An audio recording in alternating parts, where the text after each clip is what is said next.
Allora, partiamo con questa, chiamiamola seconda puntata sul dono e sulla bellezza della donazione di midollo osseo. Abbiamo già parlato della differenza tra midollo osseo e midollo spinale e abbiamo già detto che il midollo spinale non si dona, e stasera sentiremo la testimonianza di alcuni donatori effettivi che hanno donato il midollo osseo.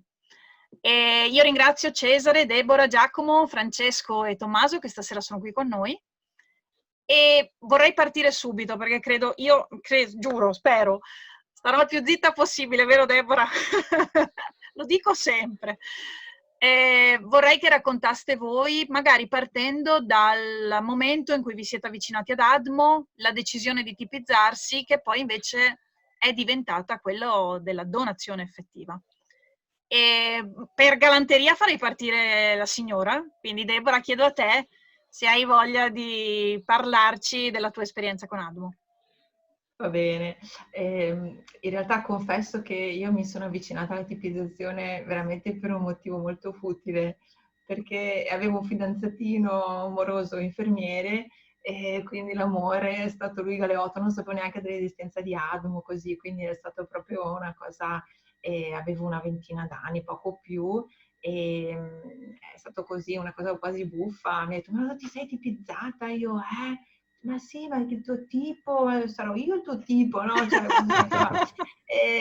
mi ha trascinato in ospedale una volta e senza essere proprio veramente consapevole, diciamo che a 20 anni uno è consapevole, secondo me fino a un certo punto, io confesso non lo ero così tanto, poi nel tempo ho capito un po' di più che cosa avevo combinato quella volta e devo dire che ne sono stata anche orgogliosa perché e appunto ho pensato, beh, però insomma dai, sono qua nel registro, chissà. E ho iniziato a sentire amiche che venivano chiamate, mio marito poi è stato chiamato così, però poi non andava mai in porto e io dicevo, vabbè, chissà mai.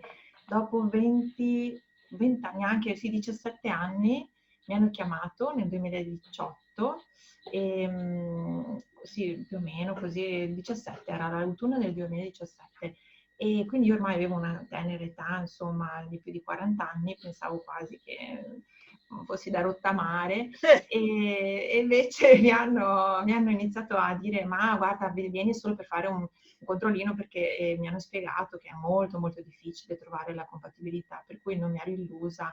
E devo dire che nel tempo avevo conosciuto anche altri ragazzi, anche scout, che avevano avuto dei percorsi epici, recuperati in elicottero, delle cose molto Sì. simpatiche e quindi ho detto dai anch'io questo atto di eroismo, poi in realtà appunto sembrava una cosa molto molto più semplice di quanto non mi aspettassi, perché allora ho iniziato a fare i primi controlli così per vedere appunto se la compatibilità andava avanti e ogni volta di più mi dicevano beh hai passato anche questo step, andiamo avanti, e io incredula, proprio così.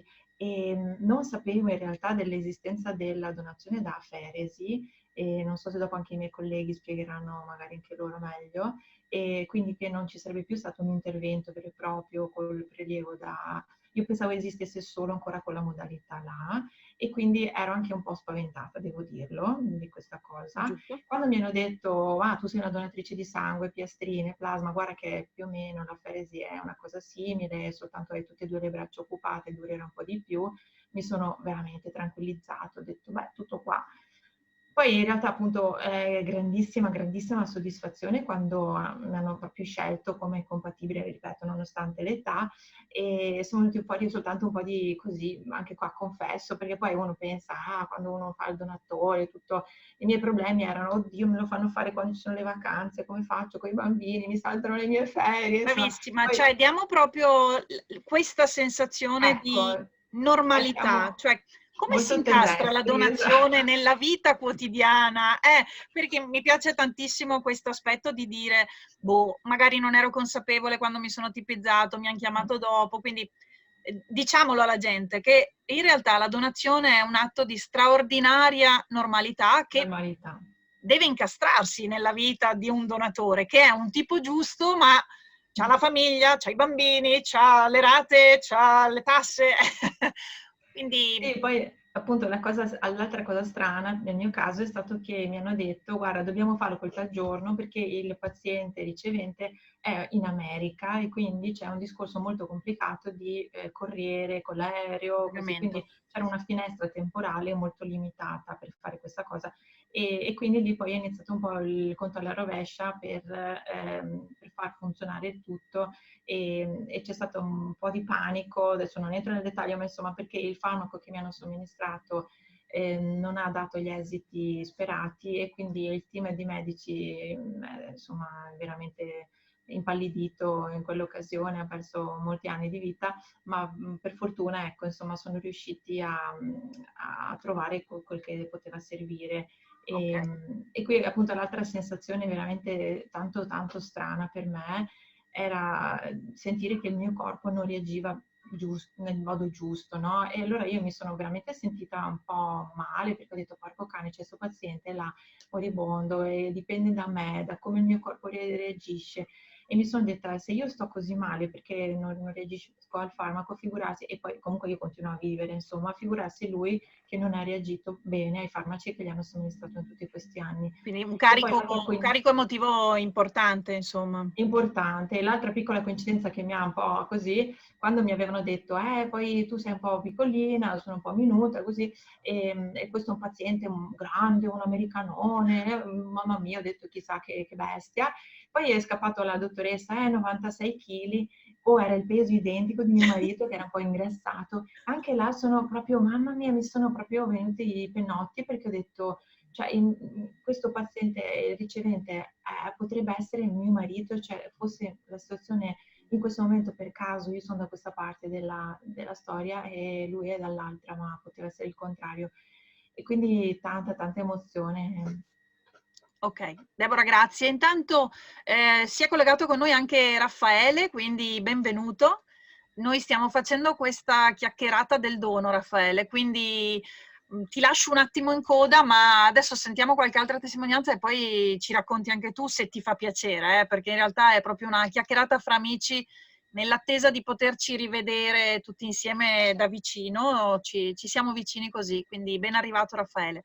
E, ragazzi, ditemi voi, vogliamo andare in ordine puramente cronologico? Non so, io non mi ricordo le date delle vostre donazioni. 2008. Dai, Cesare, vai tu. Ubi Maior, vai Cesare. Cioè. Vabbè, anch'io allora mi sono avvicinato ad Admo inconsapevolmente e per un motivo molto futile.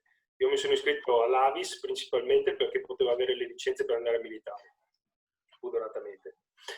Una volta fatto questo, finché facevo delle donazioni mi è stato detto guarda c'è anche questa possibilità e mi sono iscritto non sapendo che cosa stessi facendo veramente. E questo era il 92, infatti ho recuperato la tessera che è la 1439. Mostrala, faccela vedere, faccela vedere. Wow, bellissima. Bravo, bravo, bravo Cesare, bravo. E fatta la tipizzazione, basta, messo nel dimenticatoio e fine. La vita è andata avanti e sono arrivato nel 2008, febbraio più o meno, adesso un mese più, un mese meno. Vengo contattato da Mestre in questo caso. Mi chiedono appunto, guarda, sei donatore del midollo, bisognerebbe fare. Io al momento ho detto, ma non mi ricordo, vabbè, vengo. Sono andato e solita trafila, ho fatto il primo cos'è, girone a 32 squadre. Le eliminatorie.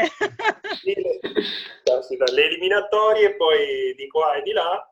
Insomma, ogni mese più o meno ho fatto un controllo, un check, e ogni volta mi richiamavano e dicevano guarda che sei compatibile, piano piano, finché è arrivato giugno più o meno, dove ho fatto l'ultima, diciamo così, l'ultima verifica. E dopodiché sono andato in ferie, fine giugno, inizio luglio. E finché ero in ferie, mi ricordo, a Sibari, e arriva la telefonata sul cellulare della dottoressa e mi fa guarda Cesare, sei rimasto solo tu e dovresti fare la donazione. Hai tempo fino a domani per decidere sì o no. E su due piedi da... Sì, no, non ci stava, cioè non era proprio contemplato, perché comunque io avevo dalla mia purtroppo la storia di mio papà che era malato e il sentirsi dire guarda che c'è qualcuno che può salvare la vita di tua o di un tuo parente, quello di un tuo caro, è una cosa molto forte. E non è che ho pensato non lo faccio appunto e basta, mi sono consultato con mia moglie perché è giusto farlo, perché siamo in famiglia, e il giorno dopo mi hanno richiamato e io gli ho dato l'ok. Fatto questo, ritornato dalle ferie, sono andato a Verona, in questo caso a Borgo Roma, e ho fatto tutte le verifiche del caso, ti controllano 10.000 cose. E in quel momento là mi hanno spiegato, infatti io ero titubante dal punto di vista della donazione, se era di Cristina. Aspetta che ci stiamo un po' perdendo. Aspetta, ripeti. Allora, ero un po' titubante sul fatto della... Si sente? Sì, vai, riprendi.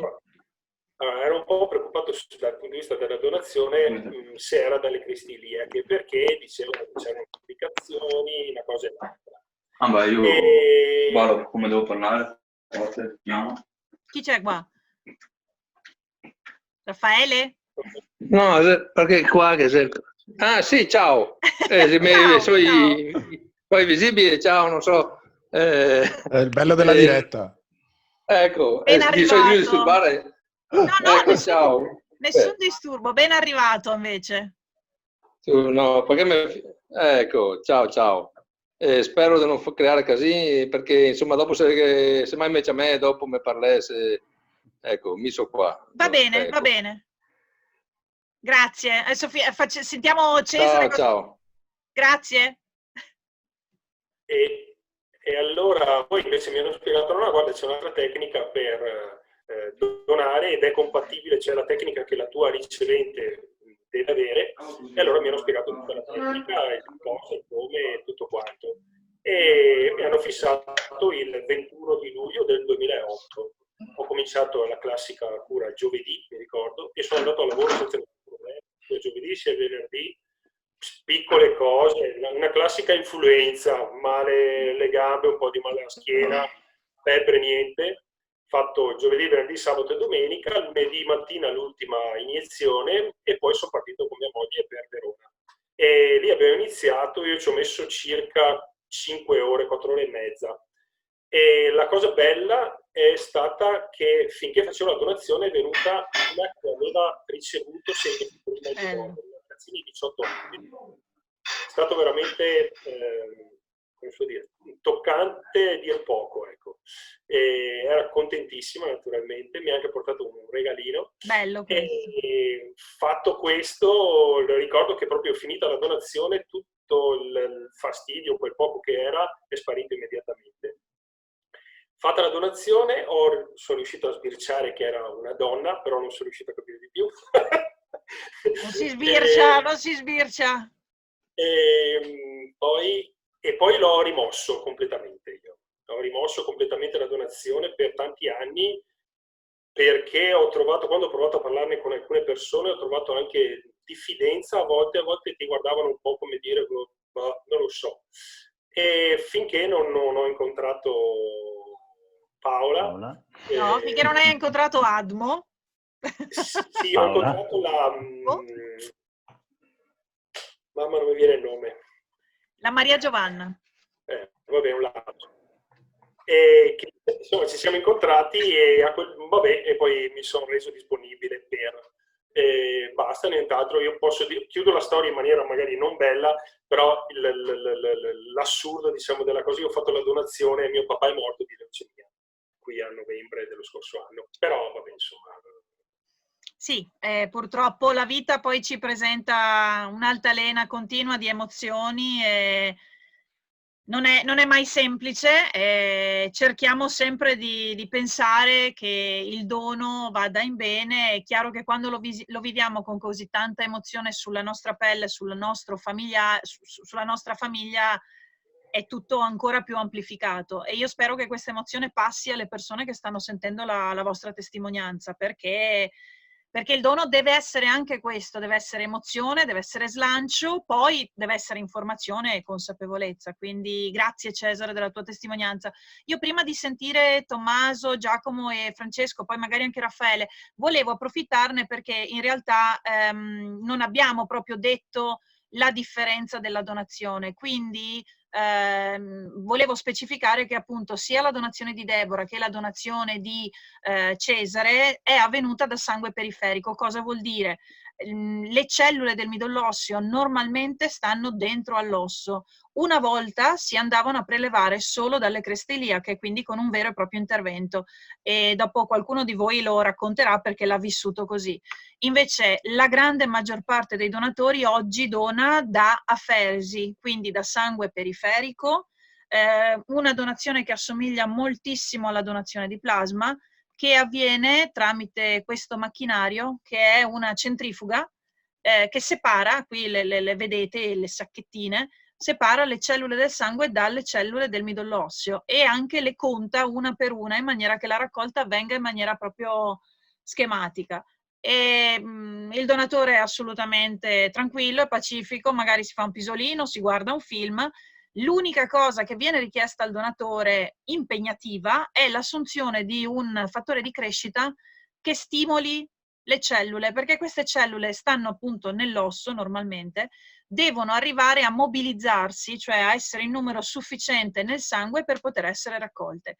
Quindi 5 giorni prima della raccolta si assume questo farmaco che non è un ormone, lo specifichiamo, voi non siete diventati grossi come da palestra, semplicemente le vostre cellule hanno lavorato maggiormente, sono proprio cresciute nel numero giusto per poter essere prelevate con questo meccanismo. Quindi 2 braccia collegate al macchinario. Questa che vedete nella fotografia è proprio una donatrice di Padova, non è Deborah, in realtà si chiama Deborah anche lei, ma non è la Deborah che stiamo conoscendo stasera.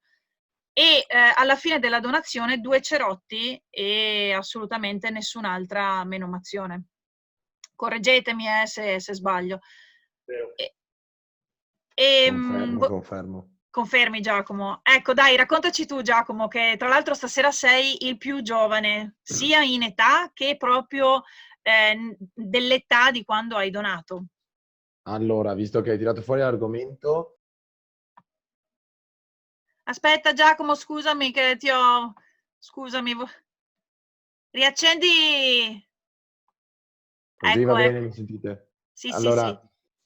Io ho fatto la donazione nel 2016, maggio 2016, e avevo 21 anni da fare, quindi avevo 20 anni. Giovanissimo. E sono entrato in ADMO appena compiuti 18 anni, quindi la mia attesa è stata veramente molto molto breve rispetto alla media, quanto questo è quello che mi è stato detto, e il motivo che mi ha portato a iscrivermi è stato la mia professoressa di educazione fisica, che quando abbiamo cominciato la quinta superiore, o terza classico come i puritani continuano a dire, ci ha detto, visto che siete tutti maggiorenni, saluto gli ospiti anche, che praticamente ha chiesto a tutta la nostra classe, perché eravamo tutti maggiorenni, se volevamo andare a diventare donatori. Ci ha spiegato come funzionava a grandi linee e poi ci ha portato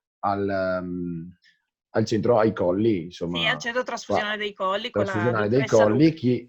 Esatto, con la dottoressa Luca, che è sempre molto gentile ogni volta. Permettimi Giacomo di ringraziare la professoressa, perché è da anni che fa questo servizio, io lo chiamo, l'Istituto Barbarigo, giusto?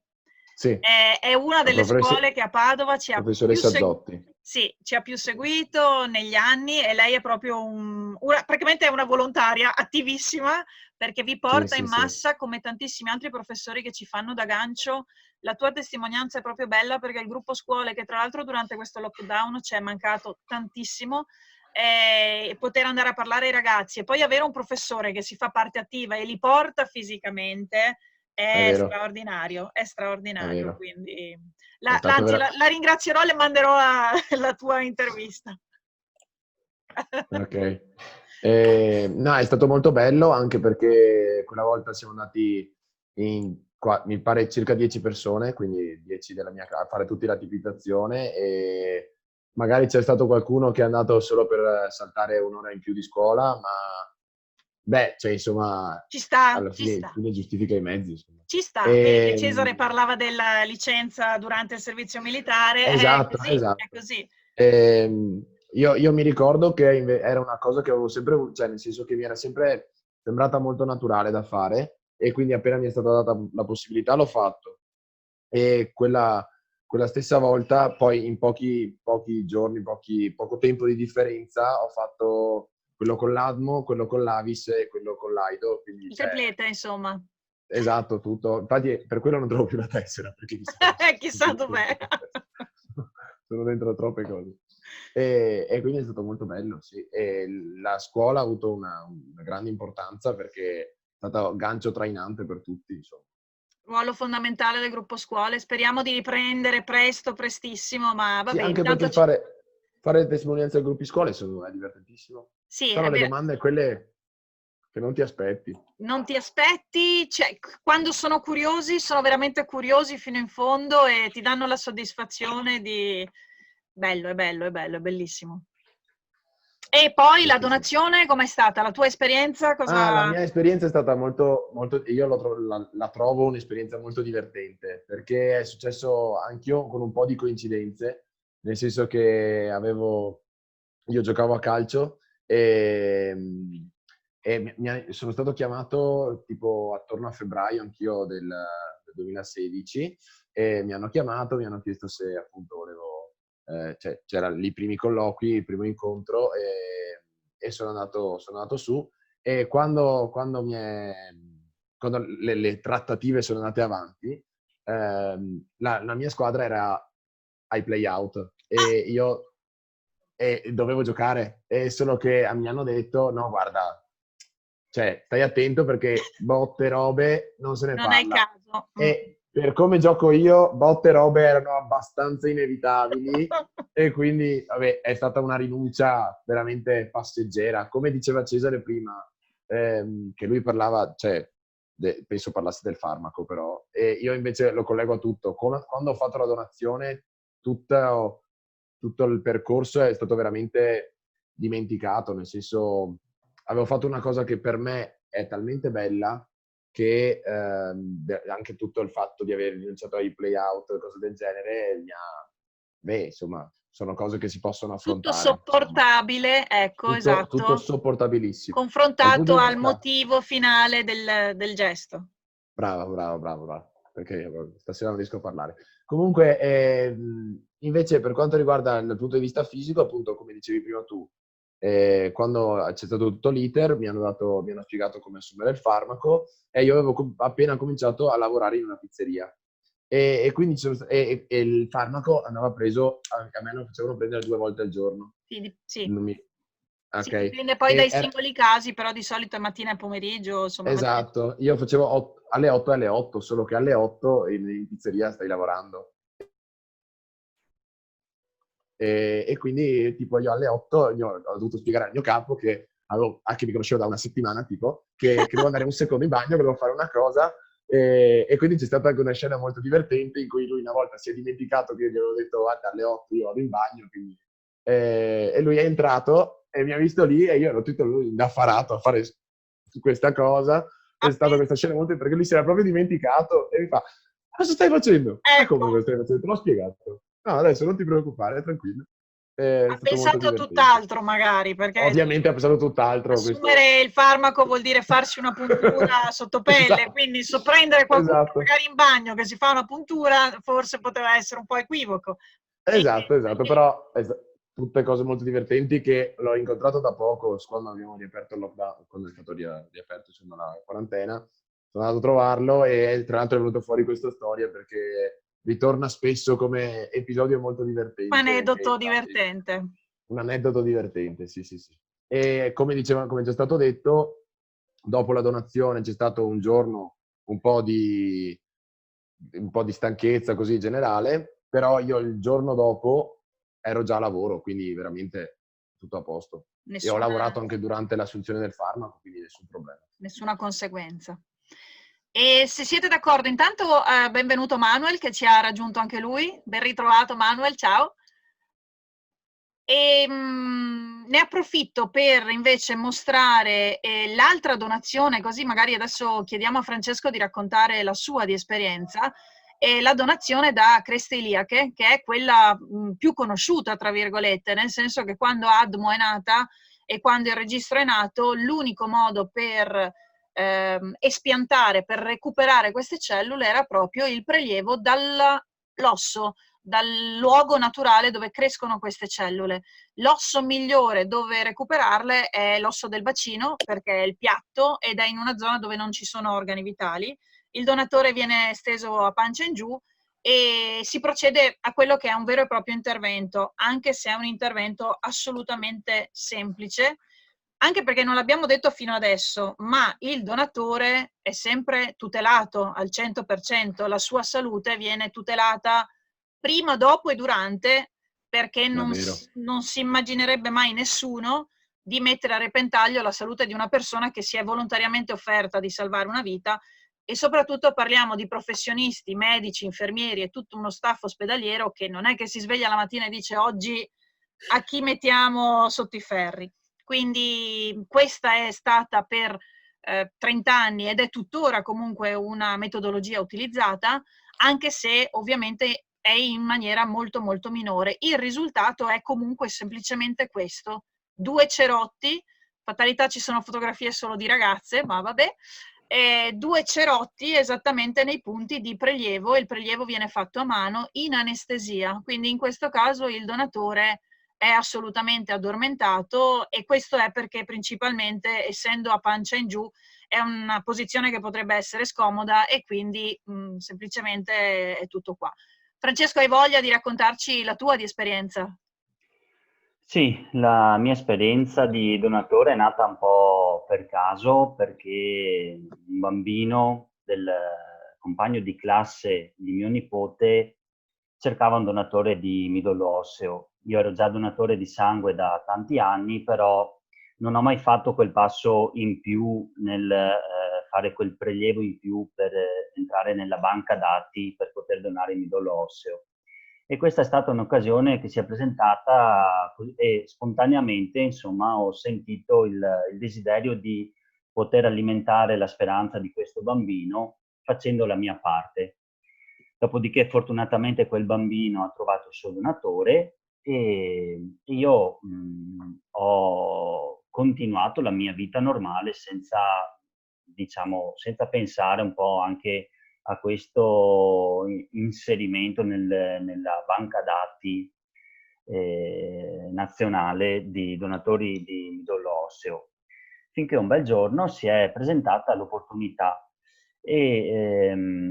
opportunità che mi ha portato poi l'11 febbraio del 2015 a donare il midollo osseo appunto tramite prelievo da Creste Iliache. L'11 febbraio che è la giornata mondiale del malato. E anche questa data, questa ricorrenza l'ho scoperta grazie alla donazione. Questa cosa, come tante altre, che sono le cose che nel momento in cui stai bene dai per scontato e non sai neanche che esistono, come la realtà di chi invece cerca disperatamente un donatore di midollo osseo. È stato un intervento in sala operatoria, chirurgia pediatrica. E ti interrompo Francesco, com'è nato ad esempio il discorso di scegliere l'intervento piuttosto che la feresi? Perché questa è una delle domande classiche, no? Il donatore sceglie, è lui, non è lui che sceglie. Ce lo racconti? Sì, la scelta è... il donatore può scegliere quale dei due sistemi. È una scelta libera, del resto donare è un gesto libero, è un gesto gratuito, anonimo e volontario. E la discriminante nel mio caso è stato che la donazione da Creste Iliache si prestava di più era più idonea per il ricevente, più adatta, insomma. Io ho donato a un bambino di 10 anni della Sardegna che aveva la leucemia acuta, Ecco, e dopo non so altro perché ovviamente la Sai già donazione è tanto in anonima. realtà, sai già Esatto. tanto. E per cui io sono sempre stato sano, fortunatamente, e questa è stata un'esperienza in cui anche ho visto un mondo nuovo, quello della sanità, che ti accoglie, che ti accudisce e che ti chiama per nome, perché non sei un numero e sei una persona, tu che devi donare qualcosa. È stata una bella esperienza anche perché mi ha lasciato tanto. È un'esperienza che è stata breve perché dalla prima chiamata di novembre a febbraio poi ho donato. Come si diceva un po' prima, che diceva anche Deborah, i vari esami, prelievi, radiografia al torace, tutto è stato fatto in base alle mie necessità di tempo, per cui è stato fissato quando nei momenti in cui suggerivo, insomma, nei momenti a me più congeniali. Avevo 3 pomeriggi liberi da lavoro, per cui principalmente ho fatto tutto in quei pomeriggi liberi, insomma, anche per non sottrarre tempo al datore di lavoro, al lavoro, anche se comunque avrei avuto i diritti, insomma, i permessi autorizzati, ecco. È un'esperienza che ho affrontato in modo molto sereno, col paraocchi, perché vedevo davanti a me l'obiettivo, quello di poter salvare una vita, ma proprio vissuto in modo molto semplice, non come un gesto, chissà che gesto, insomma.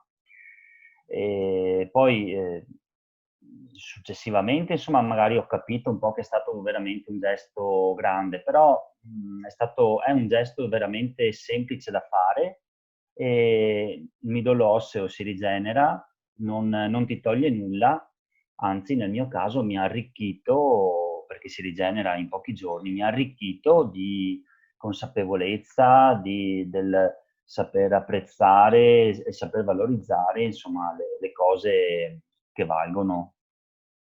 Grazie, grazie Francesco, grazie mille. Tommaso, tocca a te. Eccomi qua. Eccoci qua. Allora, la mia storia. Io mi sono tipizzato nel 2010, anch'io per puro caso, perché sinceramente donatore di sangue da appena possibile, però poco avevo sentito parlare di altro, cioè si è sempre sentito nominare, ma mai interessato e approfondito mai nulla, e anche perché erroneamente non conoscevo il limite temporale della scadenza per la tipizzazione. Infatti penso di essermi tipizzato a pochi mesi dal fatidico 35esimo anno d'età, e me ne sarei rammaricato parecchio se non avessi potuto farlo nei giusti tempi.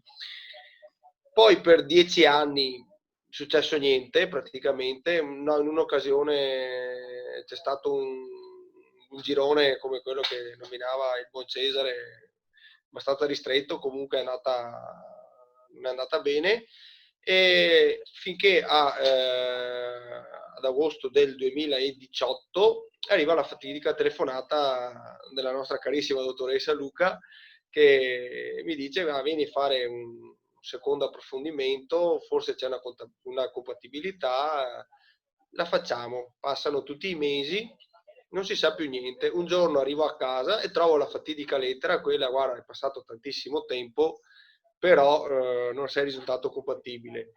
Prendo la lettera dalla cassetta, in simultanea suona il telefono e la dottoressa Luca: guarda che sei compatibile, vieni che rifacciamo ancora. Entusiasta, lei è entusiasta, la nostra dottoressa. Sì, contagiosissimo come entusiasmo.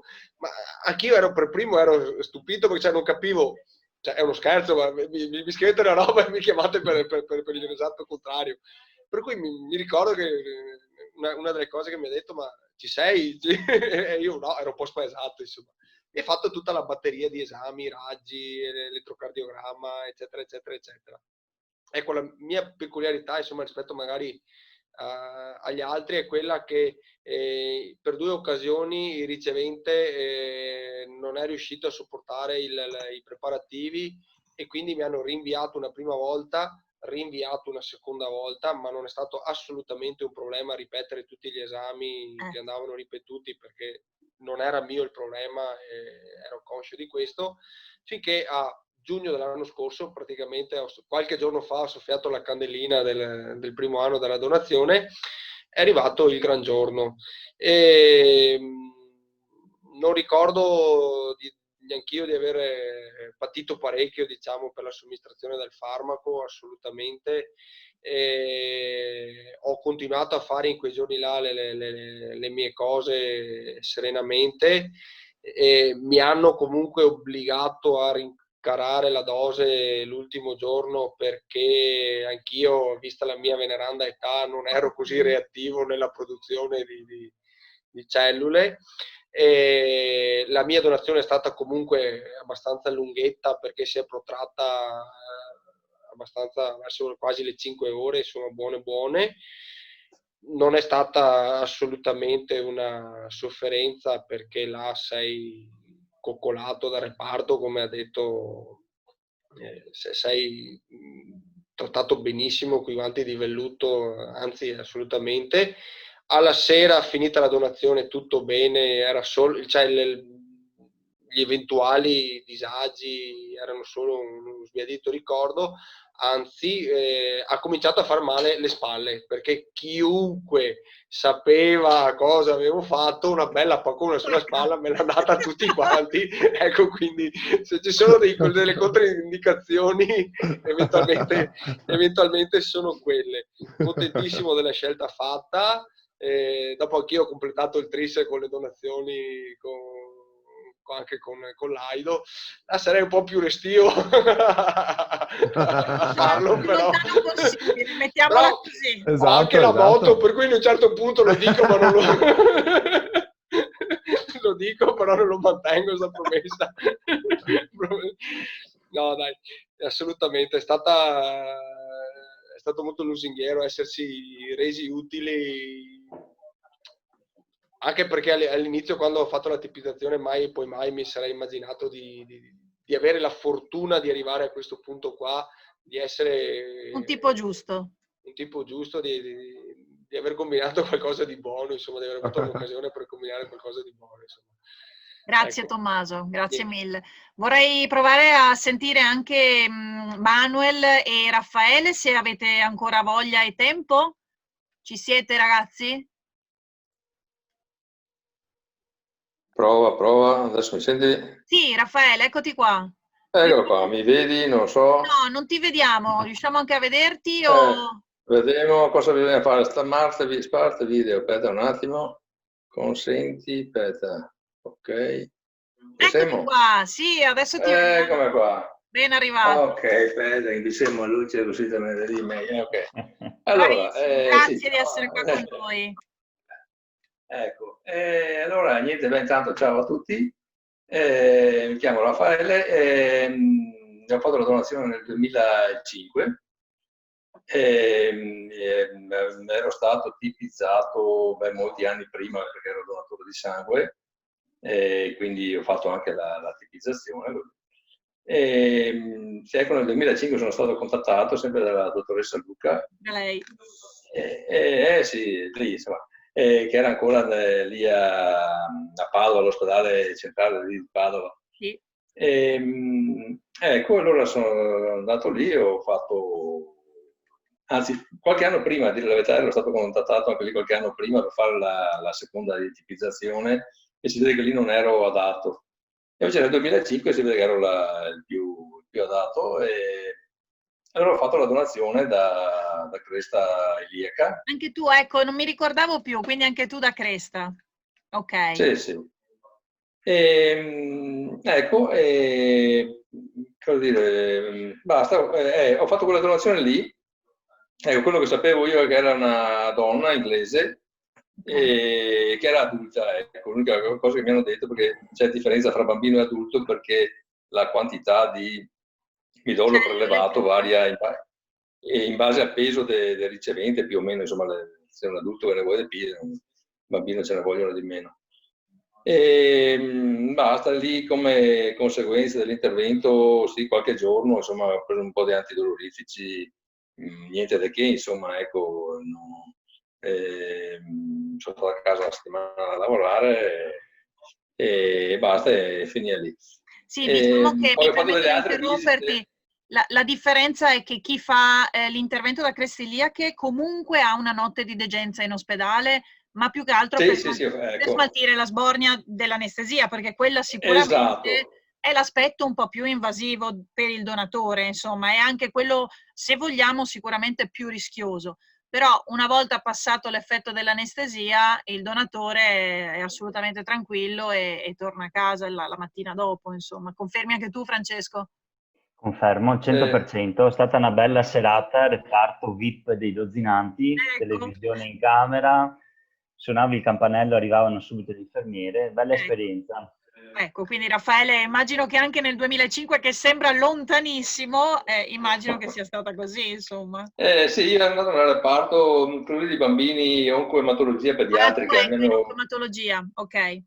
Sì, questo è vero, il disagio più grande è stato la smattina dell'anestesia, infatti insomma, il pomeriggio dopo insomma, è uscita fuori sì, un giorno ecco, Sì. un po' del pagamento del stomaco così. Dopo insomma, per il resto insomma niente, perché un po' di male alla schiena, ma una volta che l'antidolorifico così, il paracetamolo, Sì, sì. niente di che insomma. Ecco, quello lì dopo, sì, dopo qualche, non so, una settimana, 15 giorni, ho fatto visite di controllo per vedere se cresceva, non so, la ferritina, quelle cose lì che sanno i medici. Per vedere se le tue cellule stavano tornando a lavorare, tutti i tuoi valori erano a posto, proprio per quello che dicevamo Esatto. prima, perché il donatore viene controllato prima, durante e dopo. Immagino E che dopo. tutti voi abbiate fatto il controllo il giorno dopo, la settimana dopo, il mese dopo, ogni mese. C'è chi l'ha fatto per 10 anni, chi ha donato un 10 po' di anni. anni fa, ecco. Sì. E invece gli ultimi donatori sono 5 anni di controllo proprio, vero e proprio. Quindi vi accompagnano continuamente questi medici, si prendono cura di Esatto. voi nel Se tempo. posso inserirmi un secondo, Raffaele, scusami, però Dimmi pure. su questo io vorrei fare proprio i complimenti a tutta l'equipe di medici, dalla dottoressa Luca in poi, perché è la prima che ho visto in verità, ma in poi anche tutta la squadra che c'è in afferesi all'ospedale di Padova. Io lavoro lì vicino e ogni tanto quando magari ho una mezz'oretta libera vado a trovarli perché è stato proprio divertente, cioè nel senso delle belle persone con cui parlare, mi chiedono come sto, cioè proprio delle belle persone e quindi è Sì, stato sì. proprio un'esperienza Grazie Giacomo, arricchente. ci dai l'occasione proprio di ringraziare tutto il personale, diciamo dell'immunotrasfusionale, facciamola così, Sì, grande. falla grande, falla Prendiamo grande. dentro tutti perché dal primo infermiere all'ultimo, al dirigente del dipartimento sono veramente un dono, io veramente, perché ogni volta, tra l'altro che noi abbiamo la fortuna di conoscere un donatore, c'è la riunione di consenso, vi accompagniamo nel percorso. Ogni volta è un po' come andare a casa, no? Veramente poi li vediamo che guardano i donatori con una luce speciale. Siete speciali, siete tipi giusti davvero e non sono solo frasi fatte. Ecco perché la vostra testimonianza, io lo ripeto fino allo sfinimento, credo che valga davvero la pena di essere ascoltata. Quindi grazie, grazie mille. Volevo vedere se Manuel era ancora con noi, ma forse si è scollegato. No, qua non appare più. Io non lo vedo, voi lo vedete? No. No, infatti, mi sa che, ma giustamente perché stiamo sforando tantissimo dell'orario, quindi andiamo verso la conclusione. Qual è il motivo per cui un ragazzo dovrebbe tipizzarsi? Me lo volete dire proprio in 3 parole dalla vostra esperienza? Perché tanto non costa niente, primo, ed è gratificante, ecco. È un'esperienza gratificante, almeno così è stato per me, ma penso per chiunque, saper di essere utili a qualcuno è gratificante in sé, insomma, ecco. Questo Grazie, grazie Raffaele. Per Un me piccolo due... Vai. Vado. Per me 2 semplici parole, perché la vita è dono. Se stiamo bene, se tanto di buono abbiamo ricevuto, tanto di buono possiamo dare. Esatto, è un'occasione utile un'occasione buona per rendersi utile, non bisognerebbe perderla, ecco. Grazie. Ragazzi, voi siete dei tipi giusti. Io spero che questa opportunità di ascoltare, seppur in maniera molto familiare, siamo entrati in casa come se ci fossimo presi un caffè tutti assieme. Sicuramente non sarà la cosa più bella che avrete visto, ma spero che questa oretta di chiacchierata possa fare la differenza. E noi di ADMO siamo sempre sull'onda della comunicazione, cerchiamo sempre di cercare tipi giusti, e quindi quello che vi vogliamo dire è assolutamente che ne vale la pena e ne vale la vita. Manuel si è appena ricollegato. Se avete voglia, ascoltiamo anche la sua testimonianza, ma in realtà siete liberi, perché so che vi ho trattenuto tanto tempo. Chi ha voglia di rimanere, andiamo avanti, ma io in realtà ne approfitterei perché anche Manuel ha una bella esperienza da raccontare, quindi se è ancora con noi, gli lascio subito la parola, se c'è. Certo. Manuel, ci sei? No? Sì? Sì, Eccolo. sì, sta arrivando. Sta arrivando, sta arrivando. Così lasciamo a lui l'incombenza dei saluti, se siete d'accordo. Sì. E poi intanto grazie mille della vostra A testimonianza. te, grazie a te Paola. Grazie a te, ciao. Grande. E Grazie a te. e di continuare questo dono. Grazie infinite. Manuel, ci sei? Oh. Non c'è? No, no. Suspense! Manuel? No, mi sa di no. Sì, Eccolo! ok, lo vediamo. Ci sei? Manuel? Manuel? Noi ti vediamo, ma non lo... Neanche noi sentiamo te. Metti le cuffiette, qualcosa? Ce le ha? Aspetta. No. Lasciamoci così, Manuel. Manuel, ti farò un'intervista solo a te, dai. Ok, Eccolo. eccolo. Eccolo. Perfetto. Ciao. Ciao, ben trovato. Ciao, grazie. Scusate, ma non riuscivo a sentire, ho provato entrare e uscire diverse volte, poi ho Va bene, capito volevi che fare non l'entrata? cliccavo qualcosa. Va bene, dai, dillo. Ascolta, Sì, dirti sì, la sì. verità, noi abbiamo già quasi fatto i saluti. Lasciamo ok. a te il compito oneroso di raccontarci la tua esperienza e di chiudere, di invitare tutti quelli che hanno visto questo video, che vedranno questo video, a iscriversi e a informarsi, perché il passo più grande è informarsi. Quindi Manuel, a te la parola. Beh, io non ho, ok, non ho seguito molto, per cui intervengo così a caso, si può dire. Però no, vabbè, è sicuramente un'occasione splendida per aiutare un'altra persona facendo veramente il minimo, perché quello che si fa è tanto, ma per noi è poco, insomma. E quello che si riceve in cambio è straordinario, è fantastico, ed è, credo, un'esperienza che, se si ha la fortuna di poter vivere, è da vivere assolutamente.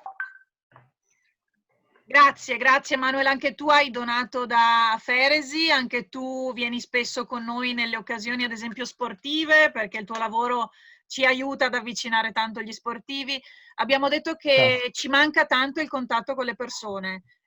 A me personalmente manca anche vedervi, sentire le vostre testimonianze, perché ogni volta che la risento a me si riaccende quella lucetta, quello striscicorio di speranza. E quindi grazie, perché il vostro dono si rinnova ogni volta che sentiamo le vostre testimonianze. Speriamo che questo video sia utile a qualcuno, soprattutto ai neo-18enni che devono fare questo passo. Speriamo abbiano lo slancio, grazie alla vostra testimonianza, di avvicinarsi ad ADMO, di chiederci qualche informazione e chissà, un giorno diventare tipi giusti come lo siete voi. Grazie. Ciao. Grazie. Ciao, grazie. Grazie Paola. Grazie a tutti. Grazie, Paola.